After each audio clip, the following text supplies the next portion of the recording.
Since my husband died by suicide in August 2019, and because I don't shy away from the topic, I've become the person that my friends contact when they know someone who has lost someone by suicide.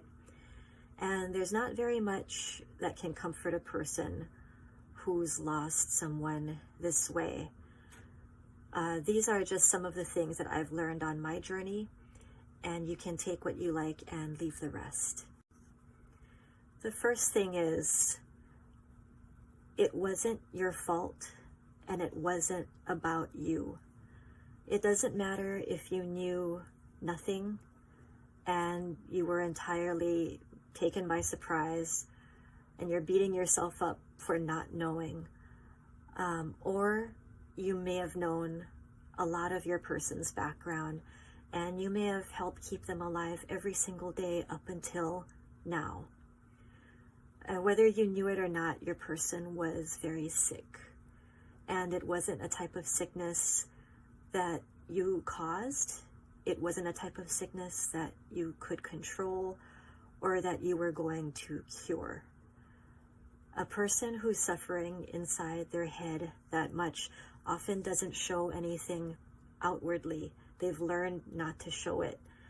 And what happened, their death did not hinge on something that you said or that you didn't say.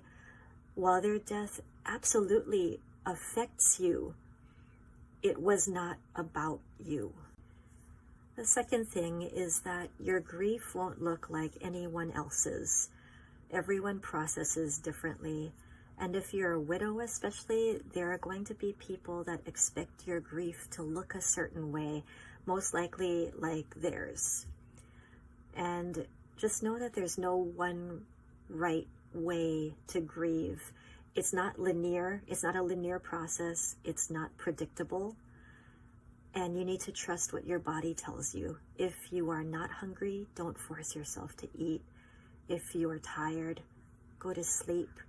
Your brain is dealing with trauma, and that means that it's really narrowed itself to a survival mode. You might not be able to remember really simple things, and that might alarm you, and it's okay. Take care of yourself. Your brain right now is not going to function the way that it used to.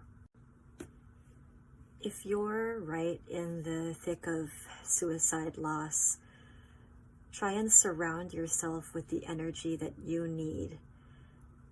If you're even a few days into it, you know what type of energy you don't want to be around. You know who the energy suckers are in your life, who will drain you rather than support you. Trust what your body tells you and don't put yourself into those draining situations. Call in your tribe. Call in the people that you trust, the ones that can just be and do rather than ask you questions, because right now questions are the most draining thing. As much as possible, stick to one day at a time. It's really easy to get caught up in the what ifs and the guilt of the recent past, and none of that can change anything. A lot of widows also feel overwhelming fear about the future, 1 month ahead, 1 year ahead, and you can't control any of it. So narrow it down to taking care of yourself today. And when you're ready, find others who have experienced suicide loss, because chances are most of your friends don't know how to talk about it. And I'm sorry that this is your new reality, but you are not alone.